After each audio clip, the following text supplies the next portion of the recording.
Nisha, I am not going to let you go without eating breakfast." Nisha took a breath. She had to get out of her mother's house. 30 more seconds, and her mother, Rita, would come barging through the bathroom door.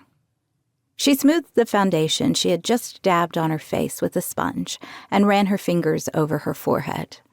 The big scar that used to cross from her right temple to above her left eyebrow was barely visible. Yet she could still feel the ugly red and brown mark that her mother had paid so much to remove. She brushed some powder on her face, then a touch of blush and eyeliner. Lip gloss would have to wait. She was already late. As she opened the bathroom door, she came face to face with her mother, holding a bagel in one hand and her to-go cup of chai in the other. "Ma!" Her mother was half a foot shorter than her, which was saying a lot since she was only 5'7", and thin as a reed, with the same light brown complexion as Nisha.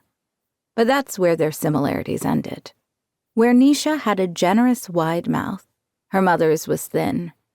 Nisha had wide brown eyes, while her mother's were rounder and a blacker brown.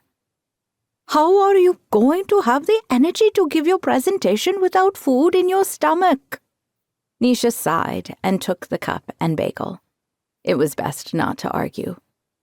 "And this is what you're wearing?" Nisha looked down at her standard black skirt suit with a Nehru collared jacket.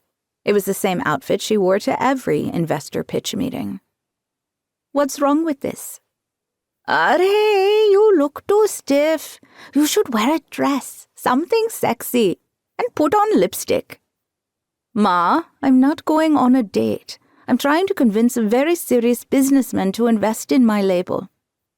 "You never know when one of these meetings turns out to be a handsome, eligible, desi bachelor."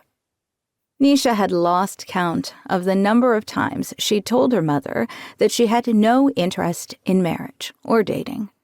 There was only one man she'd ever wanted to marry, and she could still see the scars he'd given her. The only thing she was focused on right now was the successful launch of her label. For that, she desperately needed this meeting to go well.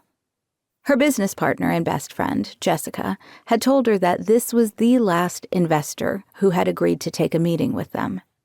She had no more leads or contacts, and without a cash infusion, they wouldn't be able to put on a show for Fashion Week.